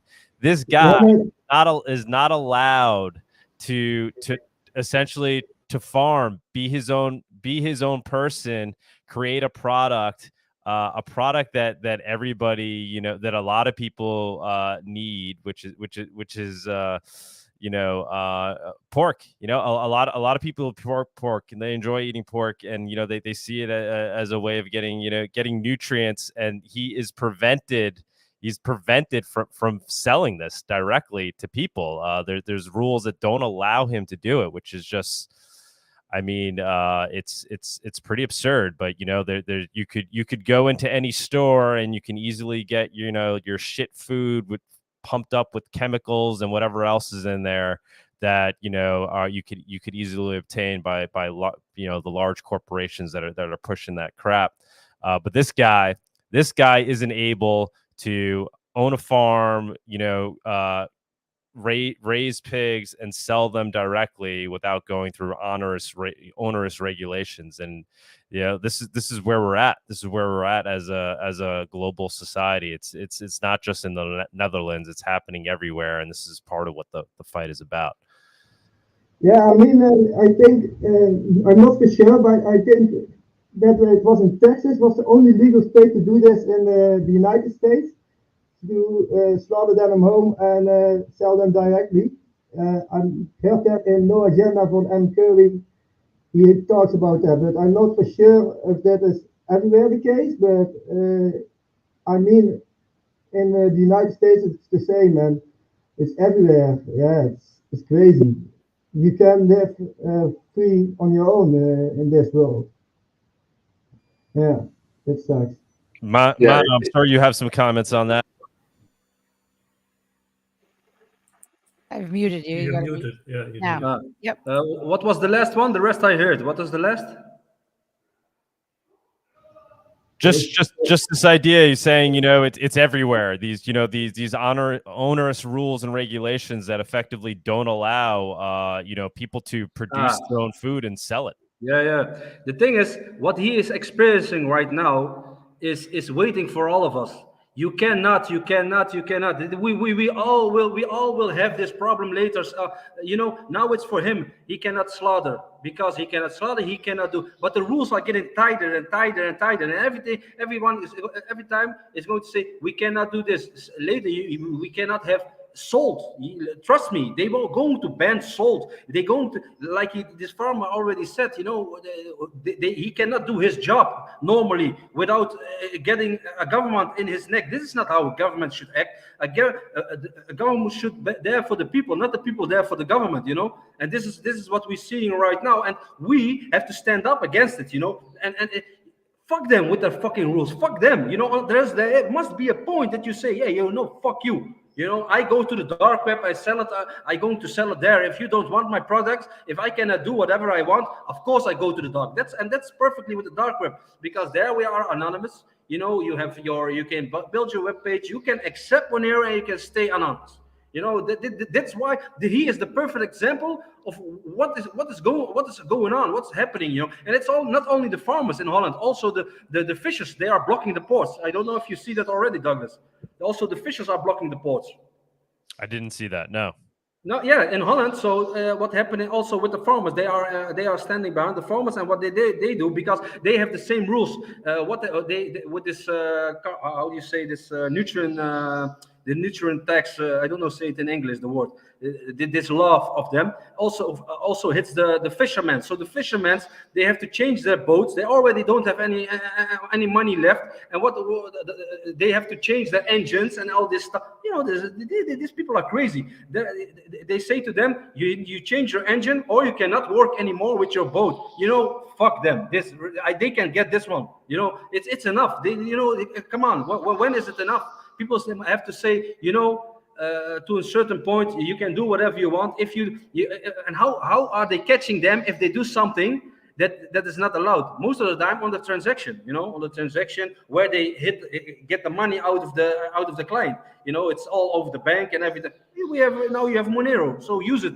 It's there already. Look at the dark web, what they are doing. You know, of course, you don't have to sell coke, you know, but sell whatever you have, you know. This shit don't stop. It will not stop, and people should worry about themselves now, you know, because the government don't give a shit about you. They have a plan. They want to destroy everyone. Yeah, that's their plan. So are you going to work with them, or are you going to do what's good for you and your family? You know, there's a point that you have to say, you know, fuck you, man. You know, because this is not anymore. These are not anymore laws that is you know, that say, okay, yeah, this is good for us. No, these are laws that are, again, this tyranny. We are living in tyranny right now, you know, and they make law after law after law after. They shoot this in Holland. It's this far that the police start shooting at a farmer. You know, come on, man.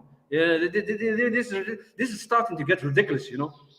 Yeah, and it's not going to change. You know, politics could theoretically help. You know, you could have some people come out there that are true liberty believers, could start to help maybe change the systems, but that ultimately that's not the answer. You know, it has to be opting out, building tech, building systems that are resistant to these regulations and the ability for governments to these systems are built by the same people that want to destroy us. How are you ever going to defeat them in their own system? So you want a politician in their room, in a system that they are creating, talking, yeah, I want, this is not good for they don't give the people that creating the system don't give a shit. They don't give a shit, you know, because they are laughing. They say, yeah, you see it already. They are just laughing, you know. And every now it's even this far right now that it's not even anymore that there is some difference between all these parties in the government. They're all the same now. No, suddenly they're all the same, and not only in one country, in all the world. You know, this is and it's all against us. This is World War III. People don't experience it. If you look at World War III, every step that happened in World War II is now happening in World War III. Everything on a different way and a different jacket, but it's if you look very closely and if you see what happened in the history in between 1940 and 1945, you know, it's scary. It's exactly the same. It's exactly the same. So this way you can see already what they are planning. The end is a new system, the new money system, CBDC. This will end with the new money system. And if the CBDCs are here, you don't even have a choice. You must have a kind of Monero. You don't have a choice. You know, there is no choice. What you're going to do? Bitcoin? You're going to pay with Bitcoin? You end up in jail. You know. So yeah. Let's great points, man. Let's get some of the people that are up here that wanted to talk. The only other thing I wanted to mention too is, something that we need to talk about more is just changing the nomenclature, the terminology used around dark markets and privacy coins. I mean, it's unfortunate that they've been termed that way. We're talking about free and open markets and the ability of people to be able to transact peer to peer. So it's free markets, it's liberty markets, it's open markets, and it's not privacy coins. It's money, and it's money that's supposed to function the way money, or that functions the way money's supposed to function. And it's unfortunate that it's being pigeonholed as this thing that it's used if you need extreme privacy. No, it's something that every normal person, everyday people should use on a daily basis for purposes of interacting in society without censorship and control. And that should be the norm. It shouldn't be something that a small sector of us are using for certain purposes. It should become the norm. And that's something that I think we need to do as a community to start to change the way Monero and these dark markets are framed. Couldn't agree more. Very, very, very well said. Because the thing is, we should call the non-Monero currencies public coins. That would make more sense than calling us privacy coins. Exactly. Who else we got up here that haven't had a chance? Yeah, we have Coding Cowboy. You want to quickly say hello? Hi, everyone. Hi. Can you hear me? Yep, we can hear you. How's it going? So it's going fine. My family owns a small farm, and we pretty much were farmers most of my life. We raised just about everything on that farm, but most farmers in the U.S. anyway is very heavily subsidized by the government, and small farms have a really hard time surviving because of that. They can't really compete with the larger farms because most of them aren't subsidized by the government. It's the large farms that are. And it's the large farms that actually provide all the food that we see, in America that lands in people's grocery stores and such. And most people, 90% of the people out there, don't even know where the food comes from or how it gets to their plate. And there's your problem. That's why you have people that are like wanting to go against the farmers overseas and everything. It just doesn't. I mean, if you know where the food come from and how much effort it takes to get it on that plate, I think you would have a bit different attitude towards this. And I think that's what those farmers that are protesting over there need to bring out every time they talk to somebody. They need to say, look, it takes a lot of effort. Most farmers wake up at 4 a.m. and they don't go to sleep until like 9, 10 o'clock at night working on their farms to provide for everybody. And so it's just ridiculous what's going on over there. I feel for them because, I know how hard it was for my family to, the struggle that they went through just to keep that farm afloat. I inherited part of it, so I will probably be working it as well eventually once I get back out there.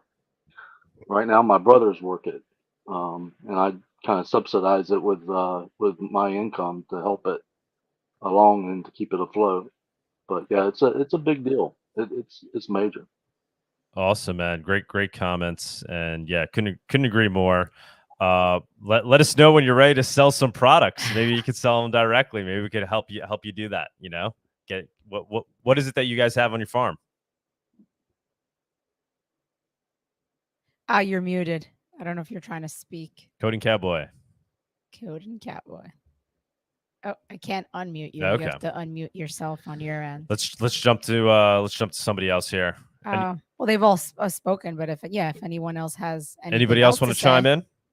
It's already an hour and a half. Well, to what Coding Cowboy just said, the thing is, what haunts us here is the globalization. I mean, I'm in Europe and I eat Argentinian steak. Or I eat stuff from all over the world, and everything has palm oil in it and everything. I think what we have to do is get back to regional consumption, regional production and regional consumption, and that way small farms can survive again if they can sell their products to their community. You know, why does a farmer in the US have to compete with the Russian grain? You know what I mean? I mean, yes, I love the globalization as long as it's on information. I love talking to people in America and South America and Africa and everywhere. But do I need my food from South America? Do I need my steak from a patch of land where was rainforest before? I don't know if I want that. And the other thing is, do I need my T-shirt to be made in India and whatever not? Yes, it is cheaper, and we have to buy those things because we don't earn enough. But if we start producing ourselves and trading and selling our products ourselves again, then we can come to the free markets and to the parallel economy again. My 50 cents. Definitely, man. I would love to see, you know, the world move in that direction, especially here in the U.S., here in New York. I don't know though. It just seems so far away. I think, you know, this community, you know, we're leading that charge. So there's definitely a demand there. People are waking up to it, and there's just so much upside from it. You know, the products you get will be more fresh and you know, be produced by people that actually care about what they're producing. And it won't just be about, you know, obviously we're not saying no to capitalism here by any means, but we're saying allow for local markets to flourish and exist and not be stomped out by the current regulations that are in place that are just helping the few that own these powerful companies that then control you know, the supply of our food and other things. And yeah, I certainly think crypto and these free marketplaces are tools that will help bring us back in that direction. I don't know what else is going to need to happen for it to actually happen, but I think they're great tools to have that will help us move in that direction. I got something to say. Hold on a second. So the piggyback off your point, I think what we need to happen is we got to have more communication about these free market economies. Like, yeah, we know about coin cards, we know about a bunch of online places, but I think in the US specifically, not trying to diss the Netherlands or anything like that, but here in the US, we need like places where people can go also to use their Monero in person, like peer-to-peer. I mean, it's great to do online, but we all saw like a lot of Americans don't have good internet connections, or they don't have internet at all. So it would be great if we had places here in the States where people can go freely to do peer-to-peer transactions to buy items like, you know, vegetables or fruits and things like that. Yeah, it would be amazing. We just had, you know, it's the chicken and egg problem. You just got to jumpstart it, you know. So we're getting to that point though, where people are willing to overcome the friction that's involved with doing it because of an actual need. Because we're getting to the point where, you know, if you want your organically grown piece of pork, you might have to use these means to obtain it. You know, it's becoming a real thing. It's not just theoretical. It's not just, you know, Mano talking about it in some theoretical sense. We're starting to actually see it happen. So those are the things that might actually push us towards it. You know, we could show up at farmers markets and you can try to convince your local vendors there to accept Monero. That's certainly helpful. That will help. But I think what's really going to push us towards it is actual real need. And people are going to turn to it because there's going to be no other really good means for you to you know, obtain the things you need otherwise. And crypto and everything gives us the possibility to interact or exchange directly with the producer himself. You know, we do not have to go through banks and whatever not. And this is the great possibilities that we have. I mean, there are certain products which I do like to come from South America, like the coffee. You know, and then if I have the possibility to give the coffee farmer in South America a tip, that's great. That's great stuff. You know, so we have to have for the things that we can produce it locally. For the things that we have to interact or exchange globally, we can do that with the technology at our hands right now. So it spreads out in all directions. The way I see it. Yeah, definitely. Anybody else want to jump up? Rob, you want to say anything? I think Coding Cowboy want. Oh, or Rob. No, I have said everything I wanted. Rob, I have a question for you. I mean, we spoke about it. We were talking about it with Mano. Is there anything that can be done to help start educating the farmers that are over there in the Netherlands? I know we're talking about building these, economies outside of the current system, these peer-to-peer economies, but just educating people about Monero, maybe getting them to accept Monero donations to help them raise funds to fight their cause politically. Is there any thought to that, things that can be done? Yeah, I'm thinking about that. I am thinking about that. The problem is I'm looking to some political parties, and some I think maybe willing to accept Monero, but it's very difficult. And some say, BTC only.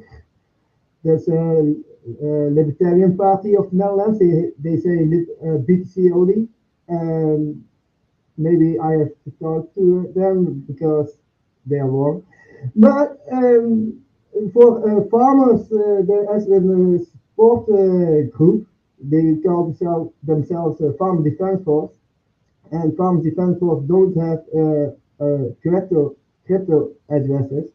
And I know the heads of Farm Defense Force, and I said to them, they talk in Telegram. So I said to them, why do you talk in Telegram? It's not encrypted for group chats. I said, use session. And he said, yeah, we don't know a lot about that. And I know a lot about privacy and surveillance apps. So I said, maybe I have to come and talk to you guys. And for sure, I will talk about the Monero at that point for accepting donations. But for accepting it against farmers, yeah, farmers are not willing to accept crypto for their products, not even Bitcoin. So I think it is a really hard time to let people accept them. And yeah, I know one farmer who would do it, but he's a close friend of mine, and he teaches me about crypto. So yeah. He is already in the coin power movement, and yeah, I learned a lot from him about crypto. So he is my teacher, and I don't have to tell him what he should have it. Yeah. All right. Yeah. See if you can get them to accept just donations, man. Get that group to accept donations in Monero, and get the address out there, and even if it's just a little bit, get them started, get them interested, and they see the power of it. They realize it didn't go through a bank. They realize nobody can see who sent it, and nobody can see how much they retrieved, and they could start to understand the power of that and what that could be used for, and how that could help be used to fund them and keep them going without censorship. Anybody else want to jump on? Closing comments? Yeah, I got a closing comment. We also need to make sure we put in Monero freaking ATM machines everywhere. That's what we need. We need Monero ATMs all over the place, so people can take their dying fiat dollars, stick them in that machine, buy some Monero, and then we start using it. We definitely need those as well. I do that. Yeah, I have news for you. In the Netherlands, you can't buy Monero directly. You have to swap them every time you want some. And in the past, I made the mistake to buy Monero at the exchange.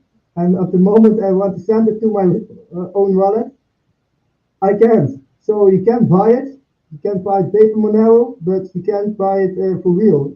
So in Europe, it's already illegal to buy directly privacy coins, as they call it. And you can't put an ATM at some place and put Monero out of it. That's a problem, and they're never going to change that back. I don't believe that. So if you want to get acceptance, atomic swaps are an option. But yeah, for me, it's also very very expensive to buy Monero.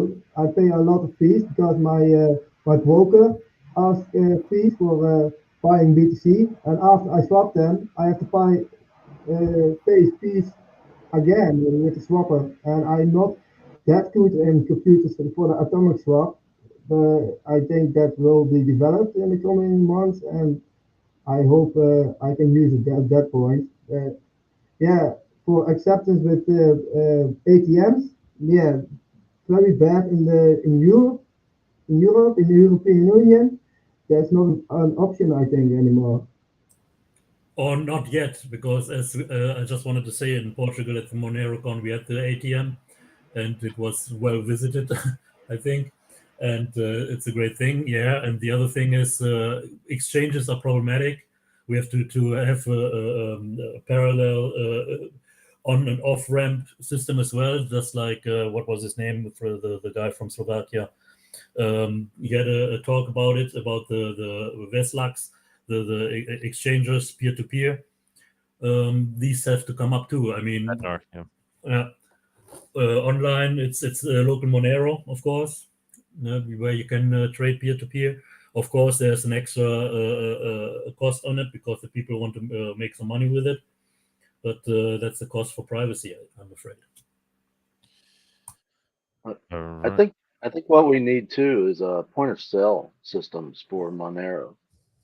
It's one thing to say, oh, you need ATM to make it Monero, but most farmers have employees that work for them that are actually managing the transaction at the, with the individual customer. So we need a point of sale system. Absolutely.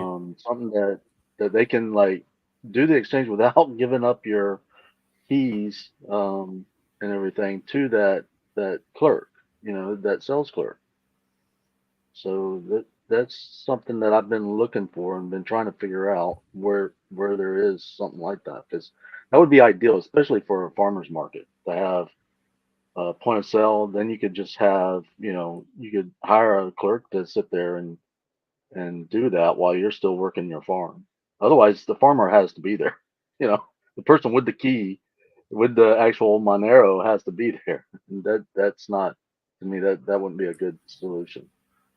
Well, you can make receiving addresses in advance and print QR codes with it. Yeah, that's true. The employee cannot spend it. Still, it needs to be really simple for the transaction. So it needs to be to where literally, I don't know if y'all are familiar with Strike, or there's a couple others out there where you literally can do the whole transaction right on a cell phone, done. And it needs to be that simple. It can't be. Exactly. I know it takes time to perform the transaction, but it just needs to be quick. I mean, not necessarily fast, but it needs to be painless, I should say. Do you use like any apps, Monero apps? Do you use like Monero.com wallet or Moneruju or Cake? Yeah, I have that. It's easy to use those, but what I'm saying is that so when they go to do the transaction, there has to be a way to punch it into a register or something like that at the point of sale. Similar to how we do into point of sales. Great points. I know that there are some projects. I know Crypto Grampy even recently launched one that's supposed to be super simple, that you can bring up essentially create a point of sale on the fly through a web app using Monero. That's I forget what it's called. I don't know if you want to look it up, but that's an interesting one. But yeah, great points. I mean, it needs to be built into existing point of sale systems where people can easily track the receiving of Monero payments for their auditing purposes. Yeah, for me, ATMs, Monero ATMs for me are the people that are. Uh-oh. I know. We lost you. Break it up, Mano. Hello? Oh, no. Yeah, for me, do you hear me? Yeah, now we can. Oh, now we lost. Do you guys? Yeah? I think I heard. For me, a Monero ATM is like, my connection is. Oh, wow. Do you hear me now? Yes. No. Yes, we hear you. Yes. Yes. Oh, shit. Oh, now he can't hear us. Can you hear us? Yeah, my connection is. Can you hear us? Now I hear you. You hear me? All right. we hear. Yeah, it's bad. Yeah. It's bad. See Am I back? see if you get your point across. Go ahead. Yeah. No, for me, an ATM, a Monero ATM for me is like somebody that accepts Monero. You know, that's for me a Monero ATM. I don't want to focus on putting Monero ATMs everywhere because CBDCs are coming. You know, so we have to focus on adoption. And for me, I understand these machines, but I think we should focus more on most countries also don't accept this ATMs and stuff because yeah, they know that they want to make it difficult for us. So we must focus on adoption. You know, if somebody accepts Monero for his car, for his food, for this is actually you know, a switch. That's all we need. You know, that's where you have, from my opinion. You know, that's completely my opinion. Yeah, I think it's a good point. But you know, it's also good to have some additional on ramps. You know, I see it as, you know, there are people that are, you know, even just critical of obtaining Monero through centralized exchanges at all. I don't necessarily see it that way. If that's your only option to get your hands on some, I think it's okay. I think with other cryptos, it's really bad because you're tracked and traced thereafter. But with the Monero, at least when you pull it off, it goes into a black hole. If that's your only way, obviously, ideally, you know, you do it in the way agree. we're talking about peer-to-peer. Go ahead. I agree with that but these places are already there. But I mean, focusing now on new ATMs and new machines is because on the end, government's going to remove them, and you know, if you're putting a lot of energy in something that is 100%. In now and a couple of years already lost for energy for lost, you know. So for me, working on adoption, you know, letting people know that they can accept Monero is an even better way. So we can spend it, they can accept it, and all the way around.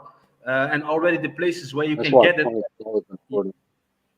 You already have these places, you know, the DEXs and some central exchanges. You can already buy them there or whatever. I think we the Monero community must focus on adoption and not do what the Bitcoin community did. But because look at them, you know, they for them Bitcoin is an asset. Because why?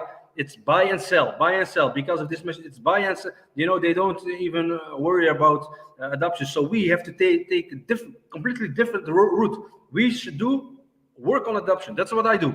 I'm not busy with cash trades and these things, you know. I think that's a great place to close it out. Yes. That's great. Words of wisdom. Couldn't agree more. Thank you, everybody that joined us up today. This show today showcases what we need to be doing as the Monero community.